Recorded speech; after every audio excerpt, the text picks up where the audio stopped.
Good day! Are we digitally ready? This is a question that teachers and learners are probably asking right now. With the advent of DepEd's Digital Rise program, the Open Educational Resources, or OER, was woven together and finally realized. This project prioritizes the necessity to enhance the digital literacy skills of every teacher and learner in the country. Our OER mission is to connect the disconnected. OER is indeed an innovative initiative with a lofty aim to get disconnected schools and last-mile schools connected through ICT even without an internet connection. It is designed to cater to the need of these schools for interactivity, digitalization, and delivery of 21st century skills that will ensure that every learner is future ready. Join us in another training workshop and learn more about open educational resources, whose primary purpose is to provide support and assistance to learners and teachers in this rapid advancement of technology. Our goal is to build and strengthen the capabilities of public and private teachers, school heads, and supervisors by teaching you to create and design interactive, localized, and contextualized instructional materials for teaching using basic, advanced, and proficiency software and tools. Surely, this will be another exciting and engaging webinar training workshop. Together, let's all rise amidst this crisis. Para sa bata, para sa bayan, para sa guro. Sulong, ito kalidad!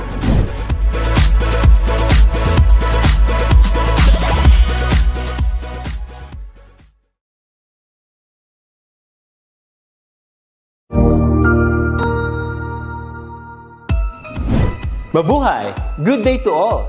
I am your tutor Madge.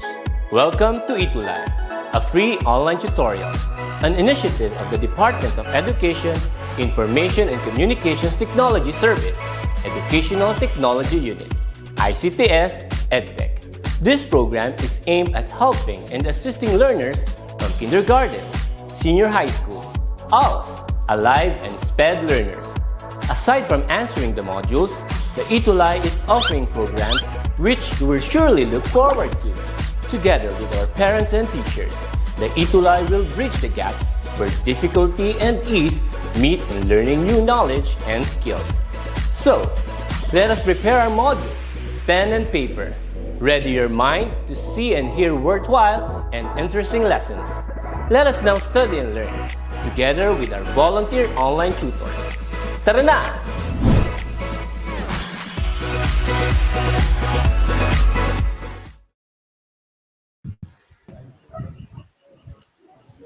Good afternoon, it's a beautiful Monday at narito na naman po tayo, ladies and gentlemen, sa isa na namang makabuluhang araw ng pag-aaral dito sa Safety and First Aid. At syempre, we are already here and we've reached quarter 2, week 7 at malapit-lapit na tayo sa ating week 8. Of course, next week at then third quarter or second semester na ang papasok. Tama ba? Ang aking partner ngayon, of course, ang ever-reliable Tutor Edson. Hello, Tutor Edson. Hello, Tutor Kevin. Eto no. Magandang hapon po sa inyong lahat. Mula dito sa Pampanga, ako po si Tutor Edson. Ayun no, Tutor Kevin, medyo napakadami nating ginagawa no at marami tayong dapat na ipakita sa mga kabataan ngayon, especially sa mga learners natin no. At Tutor Kevin, kaya excited ako. Ang dami kong inaayos ngayon, Tutor Kevin, pero dahil alam ko naman na handa na rin sila, kaya naman Tutor Kevin, eto na. Kamusta pala, Tutor Kevin? Ito, ayos naman. Talagang medyo, yung panahon ngayon, Tutor Edson, napapansin natin madaming nagkakaroon ng lagnat, ubo, sipon, at ingat tayong lahat kasi usong-uso yan ngayon. Alam naman natin, medyo mahal magpa-hospital ngayon, kaya ingat tayo. Kung hindi kinakailangan lumabas, huwag kayong lalabas. At syempre, don't forget to take your daily dose of vitamin C. Yes, Tutor Kevin. So, napaka-importante yun. No? At saka syempre, aside doon, dapat lagi rin silang umiinom ng water kasi isa yun sa mga talaga natin kailangan, no, Tutor Kevin, aside sa vitamins. Yes. At ayun, dapat nasa oras din yung pagkain nila, Tutor Kevin. So our topic for today, Tutor Kevin, is all about phases of response to disaster part 2. Kasi Part nga 2. medyo nabitin tayo last week, no, Tutor Kevin, na pag-usapan natin yung 4 phases of response to disaster, Tutor Kevin. But for now, mas lalo nating lalaliman nito, Tutor Kevin, kasi pag-uusapan natin in terms of disaster, natural disaster talaga, Tutor Kevin. Mhm. Ayan. So, Tutor Kevin, So our most essential learning competency for today is to recognize the value of safety, injury prevention, and management in sports and exercise setting for prompt and proper response during emergencies. First, to reduce damages and deaths. And second, explain the nature and background of the disaster. ayun 'no, Tutor Kevin, bago ang lahat, meron tayo talagang napaka-ano ng ano, si Enrico, isa sa mga estudyante natin, from ano, Bahet Castillo High School, talaga naka-support siya sa atin mag-umpisa nitong Mhm. quarter 2 'no, Tutor Kevin. Hello Enrico, at hello sa mga estudyante natin sa Salamat, Dumague High salamat, School at sa Camarines National High School. Ayan, salamat, salamat. at ayan, talagang tingnan mo, nakasubaybay siya part 1 last Monday. So talagang sinusubaybayan niya tayo, Tutor Kevin. Ayan. Mhm. So Salamat our din sa ano, inyo. safety tutor, tuty, ayan, safety tuty for the quarter 2, week 7 actually. Ayan. So eto siya, Tutor Kevin. Sabi niya, Tutor Edson, Tutor Kevin, eto po yung ginawa ko po na emergency hotlines na nakuha ko po sa community namin in case of emergency. So talaga nga naman napakasipag, at congratulations pala kay Kevin Kaugwiran, grade 12 ng Holy Angel University, SDO Angeles City, Pampanga. So kung Mhm. makikita natin dito sa ginawa niya, no, Tutor Kevin, nandito lahat yung hotline, mag-umpisa doon sa police station, sa clinic, sa hospital, sa fire station, nandito lahat. Napakagaling ng kanyang ginawa. In case na magkaroon man ng emergency, kahit na nasa tahanan sila, si Kevin talagang handang-handa na siya. At kapangalan mo pa, Tutor Talagang Kevin, no? lahat ng Talagang Kevin naging handa katukayo yan. mo.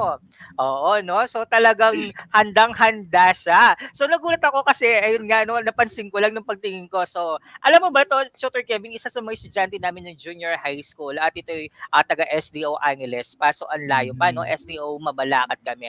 So congratulations, Kevin Kaugiran. Napakagaling at napakaganda ng kanyang ginawa, Tutor Kevin. Maganda rin i-promote Ayan. mo yan sa iyong mga kaibigan para syempre well-versed sila sa mga dapat tawagan. Yes, Tutor Kevin, no, tamang-tama yan. Pwede niya itong ilagay sa kanyang Facebook wall din, no, para lagi itong makikita, at pwede niya ring i-my day ito sa kanyang Facebook para Mhm. maraming makakita dito at pwede nilang screenshot. Ayun nga, tama yun, no, Tutor Kevin, pwede niyang i-send sa Messenger, i-share sa mga kaibigan niya. Ayan. So ayun, no, Tutor Kevin. So response to disaster, we need to, of course, pinag-usapan natin last time din yung planning, at kailangan din natin itong pag-usapan ngayon, especially pag-uusapan natin response to disaster talaga. Yung mas deeper pa, so emergency, pwede sa school, sa sports, at sa tahanan, Tutor Kevin. So Tutor Kevin, ready na ba tayo for our safety quiz? All right, let's get it on. So Tutor Kevin, ayan. So All for about our safety ano, quiz. ayan, so Tutor Kevin, so Sige, for the first instruction, submit your answer in 1 minute, then write the letter of your answer in a sheet of paper. Get your pen and paper. Then, no searching for answers online. Actual tayo. yan. So for number 1, Tutor Kevin, eto Sige, na. number 1. Let's have this.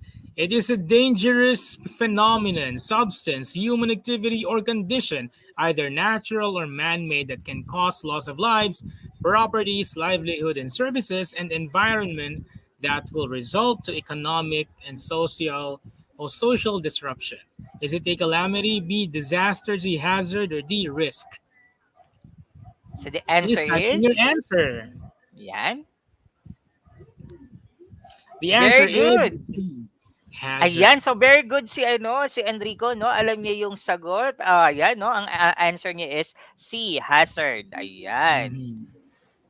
Okay, So let's for go to number 2. yes. So for number 2, it is the degree of which the element at risk is likely to experience hazard events of different magnitude. A, calamity. B, exposure. C, response. D, vulnerability. So the answer is, so 10 seconds, Tutor Kevin. All right.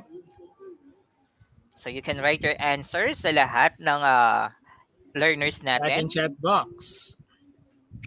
Yan. So the answer is B, exposure. Exposure. Ayan. So Tutor Kevin, number 3. All right. It is related to both social integration and psychological. Oops, ayan, napabilis Yan. yata So the Tutor answer Kevin. is Oo. what? Vulnerability. Pag sinabi natin Ayan. vulnerability, syempre, lahat tayo ay vulnerable into disaster. No? Yes, Parang Tutor hindi Kevin. tayo excuse, no? Ayan. So Tutor It Kevin, is ikaw na defined dito as sa the number 4. combination. Sige, number 4. It is the combination of all strengths and resources available within the community, society, or organization that can reduce the level of risk and effects of a disaster. Is it A, adaptation, B, capacity, C, exposure, or D, risk? Answer mo, type mo. So the answer is The answer here is letter A, capacity.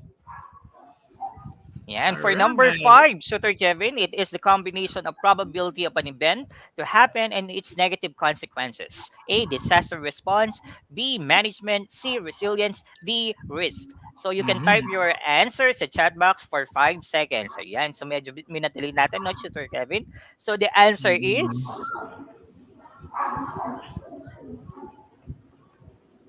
So C, race. Ayan. So Correct. Tutor Kevin, so hopefully lahat ng learners natin nakakuha ng mataas na score. And for those who are not, syempre meron pa tayo sa susunod na linggo. So All Tutor Kevin, right. Sige. The Philippines is a country prone to natural disasters. Sabi ni Dutch Well in 2013. Totoo naman yan kasi we are located along the Pacific Ring of Fire at nandito din yung tinatawag nating Pacific Ocean. No? The Philippines is exposed to numerous natural calamities such as typhoons, earthquakes, and volcanic eruptions because of our geographical location along the Pacific Ring of Fire. Alam naman natin, Tutor Edson, di ba, sa karagatang Pasipiko, of course, it's warm, at saka yung cold water, di ba, dun sa mechanism o nung pag-create o sa pagbubuo ng typhoon, ano? yes, Tutor Nabubuo yan Kevin. doon sa warm water at saka sa malamig. Nagsasama yan, form siya ng typhoon. At Pacific Ocean is a favorite location for typhoons. Yes, actually, Tutor Kevin, no? Nasabi mo na yung safety facts natin. So, ayan nga, no? Sabi Okay. nga, nasabi mo nga kanina yan, no? So, do you know that our country is visited by an average of 20 typhoons per year? So, na-explain na ni Tutor Kevin yan kanina, no? So, totoo yan, no, Tutor Kevin? Pero, Tutor Kevin, may tanong ako, especially sa mga learners natin, though napag-aralan na natin ito, no, Tutor Kevin? As of now, Tutor Kevin, yes, Tutor Kevin? Ayan, no? Tutor Kevin, as of now, ang tanong ko, para sa kaalaman ng mga estudyante natin, do alam naman natin to. So, ilan ba yung active volcanoes sa Pilipinas natin, Tutor Kevin, as of now? Come again, Tutor Edson? Active volcano, Tutor Kevin. Kasi last time, I researched is 23, but when I searched it, 24 talaga yung active volcano, Tutor Kevin. Actually, Tutor Edson, marami kasing mga volcanoes na hindi pa na-discover. Pero as of my research, meron 24 active volcanoes in the country, no? Pero sabi din ng PHIVOX, hindi pa kasama dyan yung mga hindi pa na-discover. Ano? Yes, Tutor Kevin. So medyo kasi madami din lang dun tayo sa ilalim ng dagat.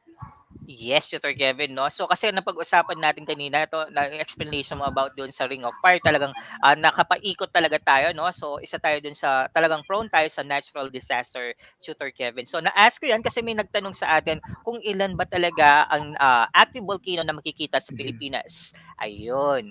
So Tutor Kevin, eto no. So based on research, Tutor Kevin, eto yung mga latest strongest typhoon it's a natural disaster, no? Way back in 1998, Super Typhoon Mm. Ilyang with an international name, Super Typhoon Zeb, devastated the island of Luzon that leaves 122 fatality rates, Tama. Tutor Kevin. Then in 2010 naman, Super Typhoon 1 with an international name of Super Typhoon Megi hits the island of Luzon that leaves 69 dead and 4 missing people. It was considered as one of the most intense tropical cyclones ever Ever recorded. At recorded.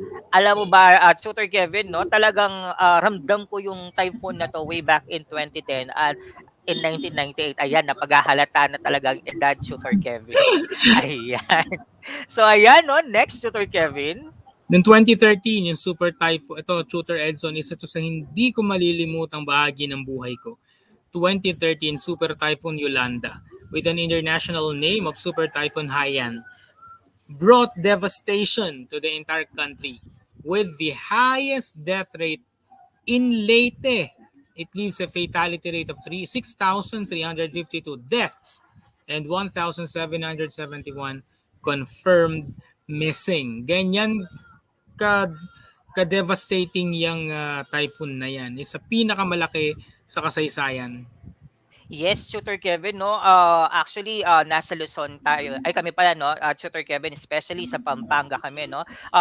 Naalala ko way back in 2013 sa mga estudyante ko sa junior high school, senior high school, even sa mga college students ko talagang nag-ano kami dito, collect kami ng kaunting tulong para doon sa mga taga-ano talaga, no? Leyte kasi talagang aside doon sa marami ang namatay, talagang marami ang nawalan ng kabuhayan noong time na 'yan, Tutor Kevin at ang pagkakaalam ko marami hindi lang buong Pilipinas kundi buong mundo ang tumulong kasi ito talaga yung isa sa mga pinakamalakas na typhoon na tumama sa Pilipinas. Mm-hmm.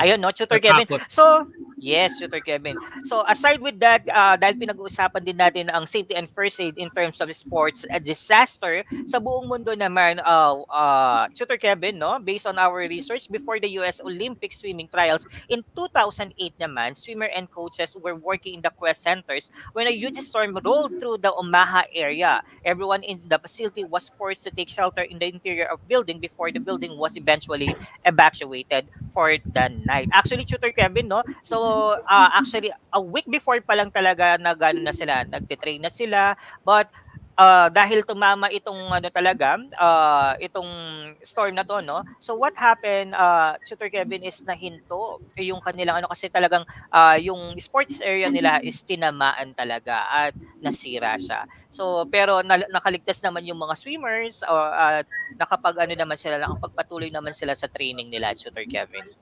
At saka Tutor Edson sa Department of Education din, ano? O kahit sa ang educational agency sa buong mundo naman, if there are typhoons o disasters na posibleng tumama, nagkakaroon tayo ng paghahanda dyan, di ba? Kinakancel yung activity o kaya gumagawa ng mga mitigation ways kung paano maging safe lahat ng mga atleta, no? Yes, Talagang Tutor Kevin. Oo, tama 'yun, no, Tutor Kevin, no? Kaya napili ko 'to, Tutor Kevin, though napaghandaan nila ito, Tutor Kevin, what happened is hindi nila inakala na yung storm na 'to is tatama talaga at maapektuhan 'to kasi they check naman the area, they plan naman. So nag-under naman talaga sila ng ano talaga, Tutor Kevin, no? But what happened is napakalakas talaga ng storm na talagang nasira yung sports area. Ayan. So Ayan, ito talagang naman, Tutor dapat Kevin. talaga we think of the worst, ano? Yes, Tutor Kevin. In While this September one naman, 2008, the yes, roof of Tutor Kevin. Reliance Stadium, home to the Houston Texans, was damaged by Hurricane Ike. The retractable roof, grabe, retractable roof pa to, high-tech had Yes. large holes punched through it by the powerful storms, and it took about 5 months for the damage to be repaired. according to the Texans Grab blog. It is also caused at least one of the Houston Texans games to be relocated in the aftermath of the storm. Yes, Tutor Kevin, 'no? Nabasa ko din ito, 'no, Tutor Kevin, talagang, buti na lang walang, nasaktan. Pero yun nga, Mm. kahit na nakapagplano na sila, Tutor Kevin, talagang hindi natin maiiwasan, in case of itong mga, natural disaster na nangyayari, 'no? So, talagang 'pag tinamaan talagang, ayun, masisira at masisira talaga, Tutor Kevin. Mm. So, eto na, Tutor Kevin, Ito yung mahalaga. so what to do before the disaster? We have to establish and maintain coordination with the Barangay Disaster Coordinating Council.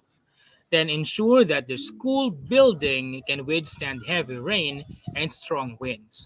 Single-level school built at ground level may be anchored by guy wires or to strengthen the stability of the structures. Dapat talaga i-ensure yan. Magkaroon ng inspection. At ginagawa Yes. naman ito actually. Yes, Tutor Kevin. So kailangan natin talaga coordinate, hindi lang sa mga ano natin, 'no, barangay council, barangay disaster coordinating council, Sa school but din sa natin, mga Tutor Edson, di ba, we have DRRM, tapos nakikoordinate yes. talaga yan sa mga barangay disaster risk reduction nasamahan sa bawat barangay. Yes. Nakakatuwa dito sa school namin, very active yung mga barangay na nakapalibot sa school namin. Talagang nagkakaroon ng mga meetings at pagpaplano. Yes, Tutor Kevin, 'no? Aside doon, meron tayong mga stakeholders din sa community natin na tumutulong talaga. Pati na ang mga LGU natin, yung sa mismong mga city ano natin talagang nakasubaybay sila, Tutor Kevin. Ayan, so Tutor tumutulong Edson, hello talaga. daw. Hello kay Donna Asejo from Hello. CNSSD Mabalacat City. Advisor Sir Hello. Ronnie Peña. Hello. Ayan, si Sir Ronnie talagang napaka-supportive sa atin, 'no, Tutor Kevin. Isa siya doon sa mga safety teacher natin talaga this quarter na talagang quarter 1, week 1 pa lang natin talagang lahat ng estudyante niya kahit nasa junior high school sila, talagang Mm-mm. nanonood sila Nakatutok. para nakatutok sila dito sa atin para matuto sila, 'no, Tutor Kevin, sa safety Mm-mm. and first aid. So what to do Mm-mm. before disaster? So here, learn about typhoon and other weather disturbance, their signs and warnings, effects and dangers, and how to protect the school children records and school property. So actually dito, Tutor Kevin, meron talaga tayong, yun nga, nasabi mo, no, may mga officer tayo na in charge pagdating dito sa mga records natin, at meron tayong yun nga, NDRR, no, Tutor Kevin. So ito, inaano na natin to madalas, Tutor Kevin, sa lesson natin, educate the school children on preparedness for tropical cyclones. Mula elementary hanggang senior high school, talagang inaano na natin to, na-adapt natin sa mga ibang subjects natin, Tutor Kevin. So they Tama participate yan. actively in the school disaster response drill and simulation. Eto, na-miss ko to, Tutor Kevin, no, yung mga drill nung face-to-face, talagang ginagawa to ng mga estudyante namin sa buong Pilipinas. Monthly, talagang nagre-ready in case of earthquake, in case of fire, at saka kung pumutok man ang bulkan na malapit, no? So talagang mayroong mga drill tayo dito at simulation. Nakakalungkot lang, Tutor Edson, kasi minsan may mga learners pa rin tayo na ginagawang biro yung drill. Yes. Totoo yan, Tutor Whereas Kevin. in Japan, kapag nag-drill talaga sila, talagang they assume that it's the actual. So, learners, bawal ang pasaway pagdating sa mga drill kasi kinakailangan nating masanay sa mga drill. Yes, Tutor Para alam Kevin. natin yung gagawin natin kapag dumating na yung kahit anong disaster. So please, naniniwala pa rin ako na may disiplina pa rin kayo, learners. Totoo yan, Tutor Kevin, 'no? Ako na-experience ko din yan na may mga pasaway talaga tayong estudyante na tumatawa sila. So, 'di ba, sometimes kailangan natin 'tong i-documents talaga. May mga video kahit na nagdi-drill tayo para ipanood natin sa kanila din yung mga ginagawa nila. Kasi ganun yung ginagawa namin, no, Tutor Kevin, no. So pag nagdi-drill kami, nagti-take kami talaga ng video. So there are times na makikita ng mga bata may tumatawa. So 'di ba dapat naka-cover ang head. Yung iba talagang diretso lang yung paglakad, no, Tutor Kevin. So wag nating gagayahin yung mga ganun. Eto, Tutor Kevin, napaka-stricto ko talaga pagdating sa drills. Talagang binabantayan ko yung mga advisory class ko at saka yung hawak ko na grade level before, no, bilang coordinator ng Mm-mm. grade 9 before. Talagang napaka-strict ko, talagang naka-cover yung head nila, palabas ng classroom, talagang hanggang doon sa makalabas ng gate ng school, hanggang doon sa area na safe na sila, talagang napaka-stricto ko, no, Tutor Kevin. Kaya lang talaga may mga estudyante tayo na medyo may pagkapasaway na sana hindi gayahin ng ibang estudyante. Is tama yung sinabi mo, dapat kahit na drill lang ito, kailangan talaga seryoso tayo doon sa drill na Yes. ito, Tutor Kevin. Kasi Tutor Edson, this is a life-saving opportunity sa atin, no? Yes, Tutor So dapat Kevin. we have to be serious about it. Okay, observe strictly department policies on the suspension of classes or invoke school-based decisions in coordination with local government units. Tandaan natin mga learners, parents, and teachers. Kapag merong announcement sa ating LG, ang ating mga LGU, wag na tayong, alam nyo na, malito. Kapag may announcement na sila, that is it, mag-a-adhere dyan ang Department of Education.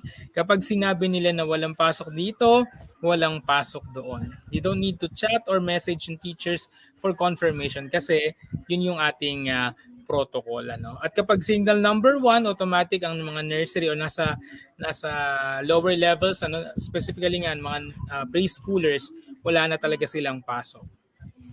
Ayan, oo 'no, Tutor Kevin.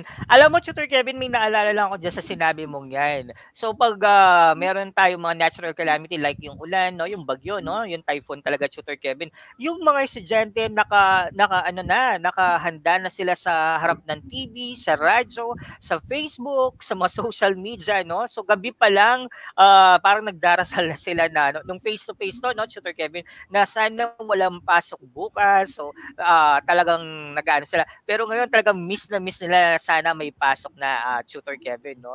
So ayun 'no, Correct. so lesson din 'yon, Tutor Kevin, na hintayin natin yung announcement, 'wag tayong magpupuyat kasi there are time talaga na pabago-bago din yung panahon 'no, Tutor Kevin, kahit na malakas ang panahon. So meron naman advance sa nakatutok sa balita 'no, Tutor Kevin, na makikita natin kung ano yung paglakad ng bagyo 'no, kung malakas ba sa ilang yung ano niya per hour, kilometer per hour niya, kung mas lumalakas ba yung hangin. So itignan natin 'yon. So doon pa lang puwede na tayo mag-base kung may pasok ba bukas or ano, 'wag na tayong magpuyat. So Tsaka hintayin na lang Tutor natin. Edson, may mga nangyayari din kasi na bakit daw nag-suspend ang LGU, ang init-init naman ngayon.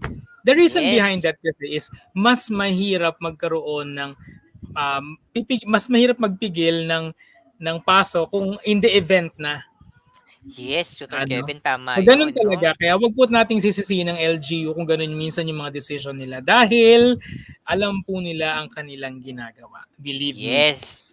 Yes, Tutor Kevin. So, yun yung mga napagdaanan talaga natin ng Tutor Kevin, at yun yung isa sa mga katanungan nila. So, tama yung sinabi ni Tutor Kevin. So, this one, what to do during disaster? So, monitor through radio, ayun nga, television, sa social media, other reliable sources, the latest official report of Pag-asa on the typhoon. Then, gather the pupils in the most stable, strong, and safe school building when it's no longer safe for them to go home. Kung nakapasok na sila, no, Tutor Kevin, kasi there are time talaga na nakapasok na yung bata, tapos dahil hindi nakita or napanood yung balita, no, Mm-mm. so ang dapat nilang gawin, so hindi naman pwedeng pauwiin basta-basta yung bata. So as much as Mm-mm. possible, kung kahit na junior high school to, Tutor Kevin, or senior high school, no, hindi ka pwede basta hindi pwedeng pauwiin yung mga estudyante natin pag malakas yung ulan. So as much as possible, may sundo sila or may sasakyan na mag-pick up sa school, Tutor Kevin. So Or kung ayun. nandiyan na yung mga magulang.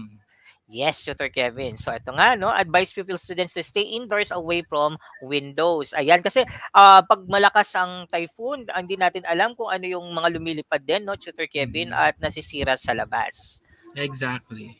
Yan.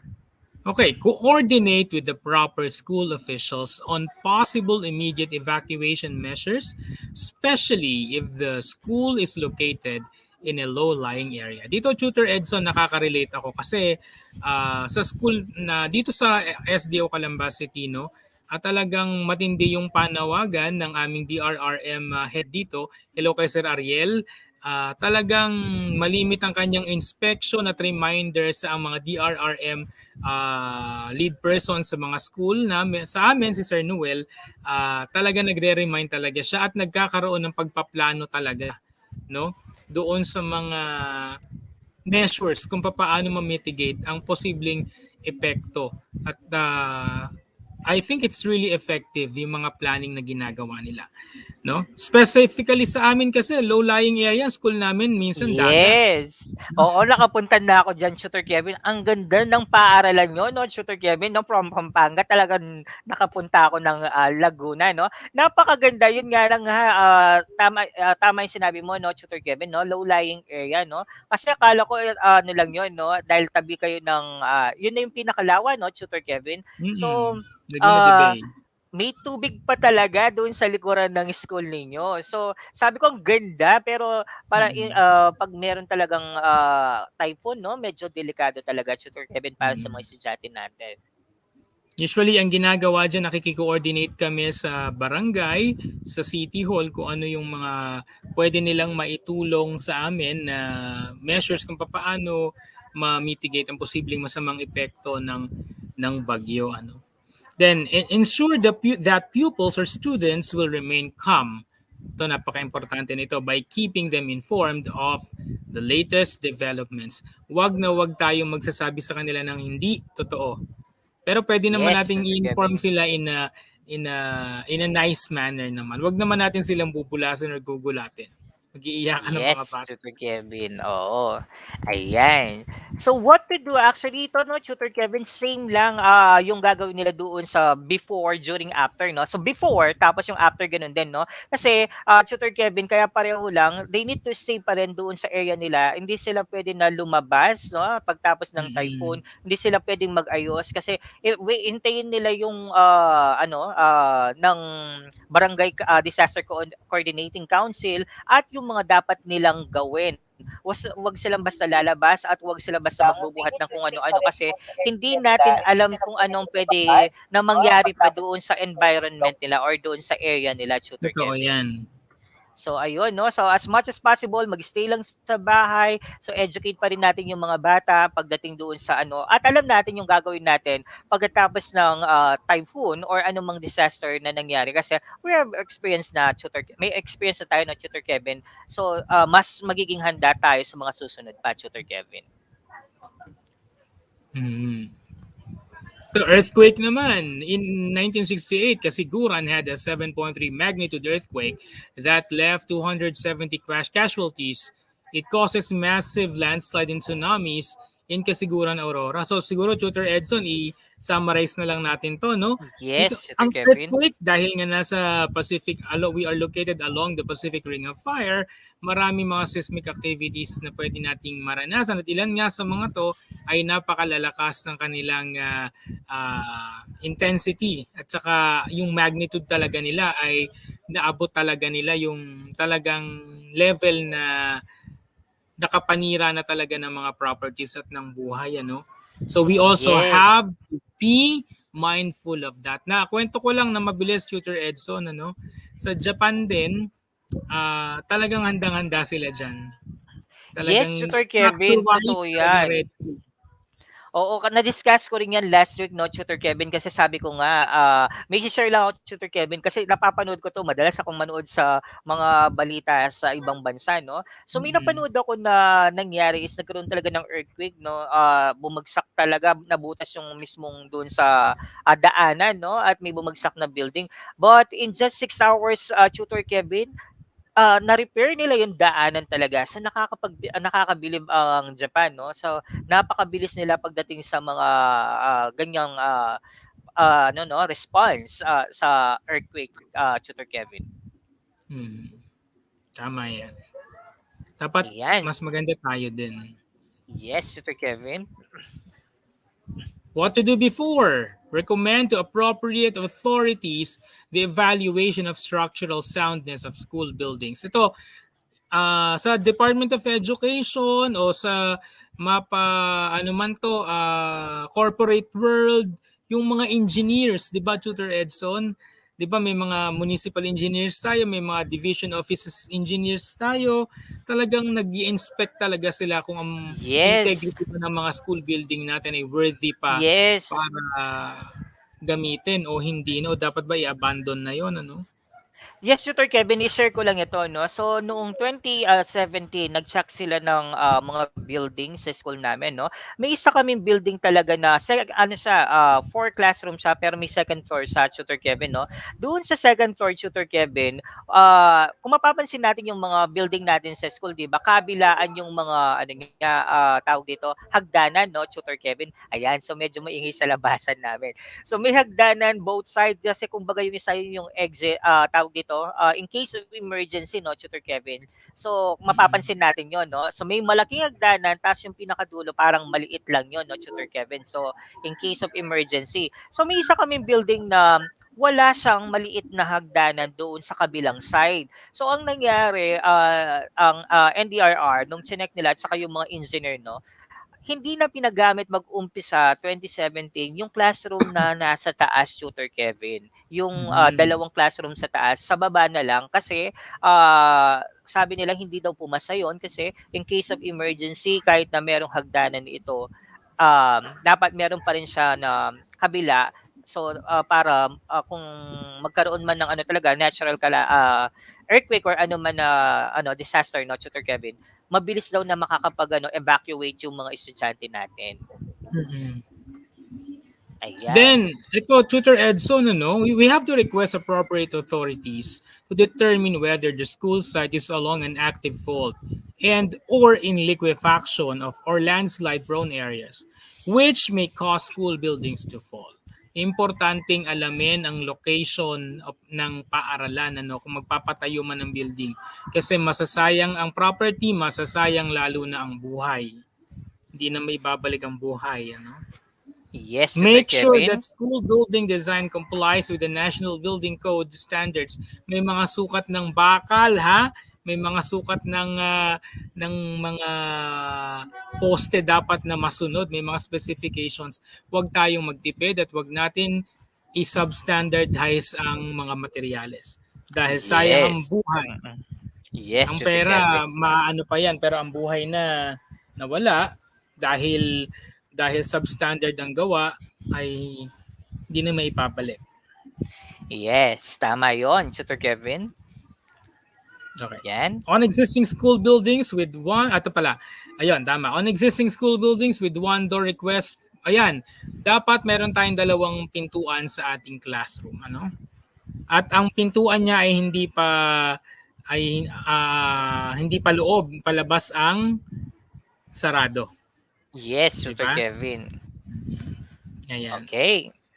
Ayun, Tutor Next, Tutor Edson. Kevin. So check for the presence of other potential sources of hazard due to secondary effect of earthquake like steep, hill slope, hanging heavy objects, dam storage tanks, falling debris, and fire. Yan, napaka-importante yan, no, Tutor Kevin, sa mga buildings natin. Yes. Na-check dapat yung mga yan. Kasi medyo may kalikutan din yung mga estudyante natin. No? So, hindi Mm-mm. natin alam kung ano yung maaaring aksidente na mangyari. And ayun, Tutor Kevin, no? So, as much as possible sa mga building per floor, meron tayong mga fire extinguisher, Tutor Kevin. Yes. Ayan. So Kailangan yan. yes. So strap heavy furniture cabins inside the classroom to the wall, prevent sliding or toppling. So ayan, iwasan kung mapapansin natin ngayon, Tutor Kevin, dati napaka ng mga classroom natin, ang daming cabinets, ang daming nakasabit. Ngayon talagang limited na lang, no? So as much Tsaka as hindi possible pwede yung yung halaman doon sa ano, no?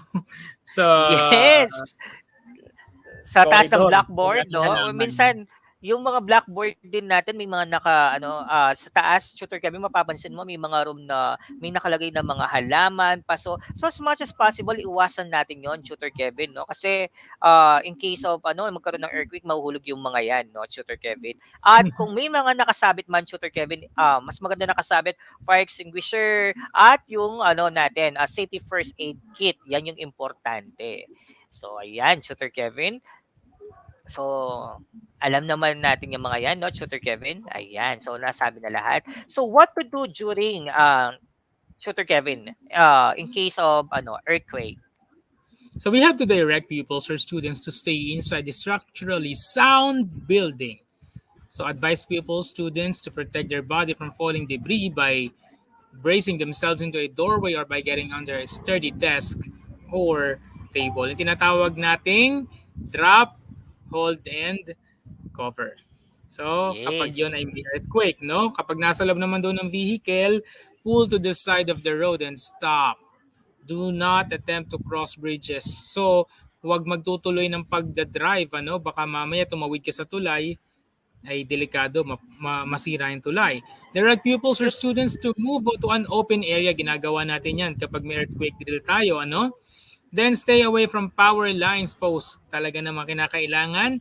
Safe tayo by not leaning into those posts na pwedeng mabale. Ano, we have to stay away from buildings with large glass panes. Then move away from steep escarpments which may be affected by landslides, particularly if they are on mountain or kasi may mga landslide tayo. So dapat huwag kang yes. pupwesto doon sa mga lugar na yon.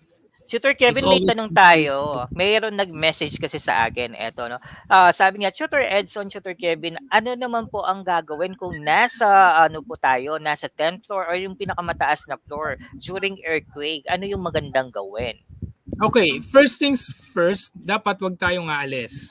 Wag tayong sasakay sa elevator kasi posibleng magkaroon ng power outage. Wag tayo agad magpapanik, stay where we are. Tandaan natin, the higher you are, the safer you are. No? Mas mataas ang place mo sa ng floor sa ng building, mas safer ka. So dapat wag ka nang aalis muna. Umalis ka kung kailangan lang at kung kinakailangan lang meaning safe na ang lahat. Tumigil na ang lindol, tumigil na yung aftershock. Ayun, no? So, tama lahat ng sinabi ni Tutor Kevin. Alam mo, Tutor Kevin, naranasan ko na yan nung nag-MA kami, no? Way back in 2013. Nasa 7th floor kami, Tutor Kevin. As in talagang ramdam na ramdam ko, though sa balita, 10 seconds lang yun, no? Pero umabot kami ng 1 minuto na gumagalaw doon, Tutor Kevin. So, nag-stay muna kami ng mga ilang minuto pa bago bumaba talaga, Tutor Kevin. Nag-evacuate. Hinintay talaga namin na talagang huminto siya, Tutor Kevin. Pero nakakatakot kasi ang tagal para kaming nasa tawag dito, nakasakay kami sa not totally roller coaster, pero gumagalaw talaga kami, Tutor Kevin, ng matagal, 1 minuto. Ramdam na ramdam namin yung takot. Naalala ko, kwento ng friend ko na na-expose siya sa Japan sa company. Lumindol, nandun sila sa building. Grabe siya, sumuot siya sa ilalim ng table.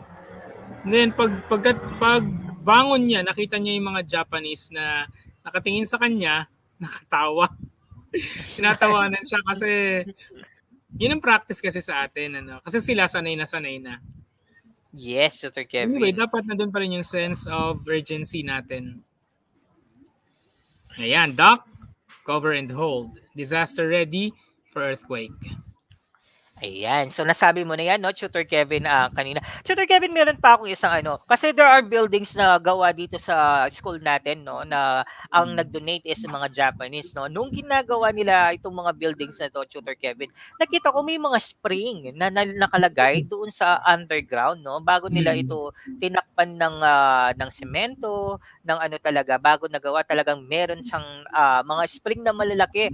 Pero yung normal na nakikita ko sa mga building natin, Tutor Kevin, is mga bakal lang siya na diretso talaga.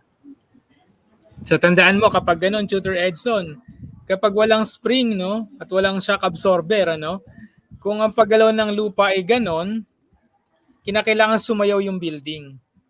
Kailangan Okay. sumayaw siya. Kasi kapag stay lang siya doon at gumalaw ang lupa, mawawasak yung structure. Dahil walang Yes. force na kumbaga walang nagka-counteract sa physics natin, 'di ba? Yes, Tutor Kevin. Ayan. So, dami natin natutunan ngayon, no? So, same din, no? What to do after kagaya ng nasabi natin na Tutor Kevin kasi in terms sa ano, earthquake at saka sa typhoon, as much as possible, mag-stay lang sa bahay, no? So, hintayin natin talaga yung mga tutulong sa atin na LGU at saka yung mga sa barangay disaster. So, ayan. So, i-educate pa rin natin yung mga students natin, Tutor Kevin. Ayan. So here, Tutor Kevin, iano ko na ng konti, no? So here are some of the salient feature of RA, Republic Act of 10, 121. So this one is the empowerment of local government units or LGUs and civil society organization or CSO as key partners in risk reduction. Integration of the DRRM into the educational system. So kailangan natin Meron din talaga yan. itong iano nito kasi ayan, kagaya na itong subject na to, no? Safety and first aid, Tutor Kevin, at ang DRR natin na subject sa senior high school. Next quarter na yan, Tutor Kevin. Ayan. So, Tutor Kevin, so what are the types of disaster? We have natural disasters, we have man-made or human-induced disasters. Okay? Pag sinabi nating natural disasters, nandito na yan. Part of our world na yan. Phenomenon. Pag naman man-made, ito yung mga disaster na pwedeng caused by human beings like oil spill, yung mga ganyan, ano? Nuclear explosion, anything na man-made, anything na may intervention ng tao o may involvement. Yes. Yes, Tutor Kevin. So here, these are the questions most of the time, no? Why are disaster impacts increasing? So number one, increase in population. Ayan, syempre, pag there are increase of population, there are different kinds of activities, human activities na nangyayari at Tutor Kevin, no? So number two, climate change. Number three, increased vulnerability due to demographic changes, increase of concentration of asset, environmental degradation, poverty, and rapid urbanization. Ayan, Tutor Kevin. Mm-hmm. Tama. Okay? So here, We have Philippine Disaster Risk Reduction and Management Act of 2010. Mabilis lang to. The effect of disasters can be mitigated only if we make a concrete plan that is efficient and effective. That is why the Philippines has strengthened its disaster response to natural calamities and other man-made or human-induced disasters by creating RA 10121, also known as the Philippine Disaster Risk Reduction and Management Act of 2010. ayan. So, Kailangan talaga napaka-importante nito. niyan. Yes, Tutor Kevin. So, na-explain na ni Tutor Kevin yan kanina, no? So, here, Tutor Kevin. Yan. Empowerment of local government units or LGUs and civil society organizations. Ito yung nilalaman din ng RA nitong Disaster Risk Reduction and Management Act of 2010. So, in conclusion, Tutor Edson, ginawa lahat ito dahil nga we are prone to natural calamities. Kaya naman, pansinin mo ang LGU natin, walang tigil sa pagpaplano, pagsisiguro. We have to be ready. Yes, Tutor Kevin, no? So, aside doon, Tutor Kevin, talagang tulong-tulong mag-umpisa sa bahay, sa school. Talagang dapat maging ready tayo pagdating dito. Hindi lang wag lang tayo magbe-base sa balita. Dapat lagi tayong ready, Tutor Kevin, no? May mga nakahanda tayong mga kagamitan na maaaring mangyari in case of emergency. Yan, Tutor Kevin, for our safety assignments. Warning signs. Look for different disaster warning signs to then take a picture, screenshot of it. Then, anong gagawin dyan? You may post your output on the DepEd ETUlay official Facebook group or you can send it to Tutor Edson or Tutor Kevin. Ayan, no? Tutor Kevin, maaari silang they can look for internet, no, para mapag-aralan din nila itong mga safety signs natin or warning signs natin na Tutor Kevin. At kung may makikita sila sa mga daanan, Tutor Kevin, they can take a pictures para makita nila bakit may mga signs na ganito na sa daanan natin, Tutor Kevin. Ayan. So, Tutor Kevin, so the Department of Environment and Natural Resources enjoins the nation in celebrating January as the Zero Waste Month, bouncing back from the pandemic to a greener and healthier environment. So, 20th anniversary of the Ecological Solid Waste Management Act of 2000. So, ayan, Tutor Kevin. So we have to be mindful of the waste, reduce, reuse, recycle, National Zero Waste Month, January 2022. Ayan. So this is our reference, Tutor Kevin, at sa mga learners natin, no? And then, Tutor Kevin, All right, so please keep on tuning in to our ETUlay every Monday at saka sa iba pang ETUlay ng ating DepEd Online. Then, hashtag Team Mahusay Senior High School Science and Technology together with me, Sir Kevin and Tutor Edson from SDO Mabalacat City, and I am from SDO Calamba City. And of course, for your comment and suggestion, just email us para mas mapagbuti pa namin ang aming serbisyo sa inyo. And up next, syempre ang ating sciences pa. Okay? ayan. Thank you So very for your, much. ayan. So, ayan, no, Tutor Kevin, your feedback matters to us. Nasabi mo na yan, no, Tutor Kevin? So, ayan. So, up next, General Chemistry and Earth and Life Science. Ayun, maraming salamat po. Again, ako si Tutor Edson from SDO Mabalacat City. Maraming salamat, Tutor Kevin. Hello pala sa aming program head, Sir Tony Maipa, at sa lahat Principal ng mga Madge. ETUlay tutors at sa ating director, Direct Earl. Maraming salamat po. Paalam. Thank you, Sir Kevin. Bye. God bless.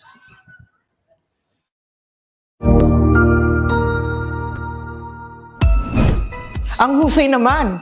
Natapos mo ang iyong tutorial session kasama ang iyong mahusay na ETUlay tutor. May bago ka bang natutuhan? I-share na yan gamit ang hashtag ETUlay Level Up. Huwag aalis ha, dahil may susunod pang programa na pwede mo ring panoorin at salihan. Dahil naghihintay na ang iyong mga tutors. Happy learning dito sa ETUlay!